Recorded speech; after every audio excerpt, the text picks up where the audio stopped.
down. Welcome to Community News. My name is Paul. And I'm Debbie. Debbie? Yes. 1, 2, 3 weeks in a row with a D. I told you, D-Day was a couple weeks ago, and I like D-Day. Do you? Something about the D's. It makes me think about when I was a young, flat-chested lass. But you do realize D. that D-Day is coming up. The real D-Day. Yeah. Like Japan D-Day. Yeah. Yeah, sure, that's Oh, I coming thought up. you said it just passed. Oh, no. Oh, I you're said a D? the past 3 weeks I've been a D. Yeah. Yeah. Okay, I have no idea what I'm saying. That's okay. What else is new? I I'm so frazzled. It brings me back to my youth of when I was a flat-chested girl of double D's. So I like doing the D names. I'm still so frazzled because of the stupid nuclear alarm thing going off Every yesterday. Every time you say nuclear, I think of our dear departed George Bush. Right, nuclear? Nuclear. How should I say? Is it nuclear? Actually, he's not the one. The departed one didn't pronounce it that way. It's the one who's still alive, right? Who would say nuclear. Is it nuclear? Nuclear? It's nuclear. Whatever it is, nuclear. It scared the shit out of me because I didn't get the 500 emails that went around. Did you have the alarm? Yes, it went off for 5 minutes straight. Gosh. I didn't know. I was like, well, I guess I'm getting a permanent suntan at this point. I didn't know what was happening. I know. So it scared the shit out of me. It's scary when the phones are just going crazy. Like, right. You think it's like the time that our president pressed some button and we're all going down. When I hear the alarm, I think, is this the big one? Well, when we live so close to the nuclear plant, I think that all the time that it's going to happen. Oh, okay. You know, so that's it. So. Obviously, it didn't affect you as much as it affected me. You live closer to it. You know, right? I live on the other side of town. But I never thought of this. Are you ever worried that you're getting like the nuclear cancer, like all the fallout of living by that thing? Of course. But so are you. You think 2 miles separating us is going to really make a difference? The whole town is 6 miles wide. Right, exactly. But I like to. But you're 2 miles further. Well, you know what? When I read people complaining about the school things and the buses and whatever, and I see them write, we can't go from one side of town to the other, and I always laugh and think like the whole town is 6 miles. Right. But I guess it's actually somehow metamorphosing into my brain, and it's somehow brainwashing me into thinking that we are somehow 30 miles apart. Well, don't worry. What will happen is you'll have an extra 15 seconds of life after it goes up, so don't worry about it. Or you'll turn green and orange and melt 15 seconds before me. Exactly. So you mentioned school. School has been going on for 2 weeks. How are your kids doing? They're doing fabulous. And not only that, speaking of alarms, I have a fun story for you. I was at your favorite night of the year, back to school night. I think I should just go. Can I go with you? No, yes, nobody cares. It's not like anyone's even paying attention to who's there and who's, you could come with 5 people for one kid. They wouldn't know. Or maybe I'll just make up a kid's name and say, how's my kid doing? Do you think the teacher would even realize? That would be fun to catch them and see. That would actually be fun to see who's paying attention. But I went alone, as I've gone for many years, because my kid's father's usually working out of town, so I was alone. I could have used a date. I would have liked a +1 of somebody working out of town or throwing shit in dumpsters. What is the story? Maybe he's telling me he's working out of town and he's actually going to neighboring towns throwing stuff in dumpsters. Right, exactly. No, so you went by yourself. I went by myself, as I always do, and it is a little lonely. I see the couples.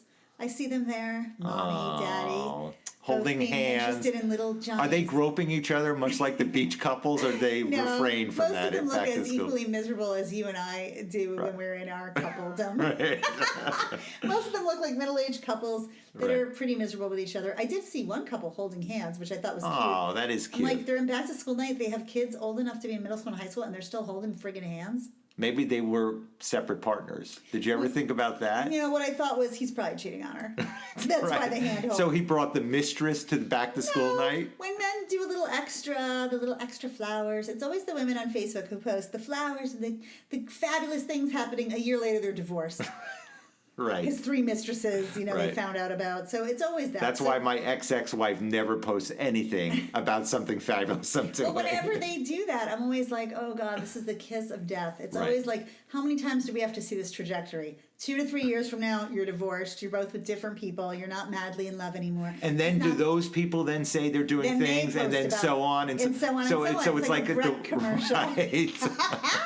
I love that we both have the reference. But it always makes me laugh because it's like, why don't you just tell the person, thanks for the flowers? Like, why do you have to put it on there to the world? It's so ridiculous. And also, not only that, this is what I also think, and I once said it to someone, when you keep saying how fabulous your husband is, fabulous, all these divorced, miserable women who are single are like, hey, maybe I want to go flirt with that guy who's going to send me flowers. So you think that the wives are setting them up, setting up their husbands? Purpose. I understand. What they don't realize is they're like, it's like putting out a bunch of food for a place that's infested with ants. You're inviting the ants to the party, right? That is such a perfect analogy. But it's true. It's like lately we've been thinking about that. It's been so humid out. Like, don't leave any food out because I said you're setting up a party for the ants. It's like saying, come on.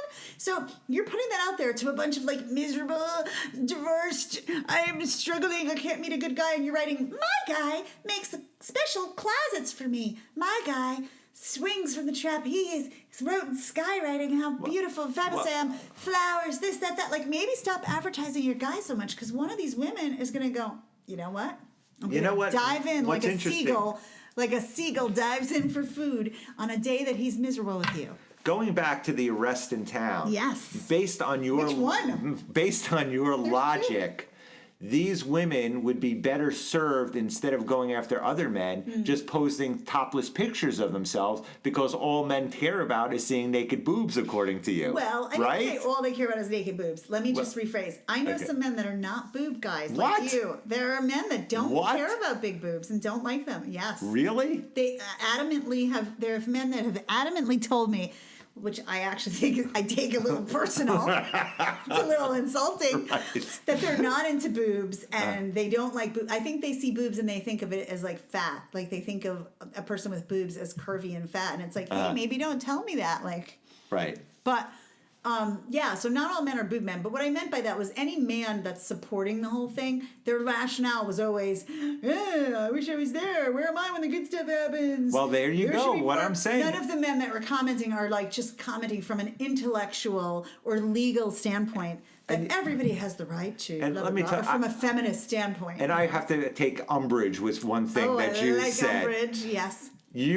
When I said post boob shots, you automatically assume that they would be giant boobs. There are some women who have small boobs would post them also. True. So, it would be the whole gambit. I shouldn't You jumped right to the conclusion to the big boobs. Just because, do you like A boobs? Huh? Do you get excited by seeing A boobs? All boobs are beautiful. Really? Even like really little ones? Yes. Really? Yes. I find that surprising, knowing you for a long time. I mean, obviously, bigger the boob, the better. But yes, not all to every boobs man, are beautiful. But I'm surprised that you, Paul, say all boobs are beautiful, not just bigger. Okay. I've evolved. I've evolved over the Pilates has helped me evolve. We were in our 20s, and I definitely, knowing you in New York City, then Los Angeles, and then all places in between, my observation from afar is that you prefer boobs that are, let's say, double D and up. Why are you doing jazz hands all of a sudden while you're now talking? Now that you're a Pilates guy, I feel like I need to work something cool in too.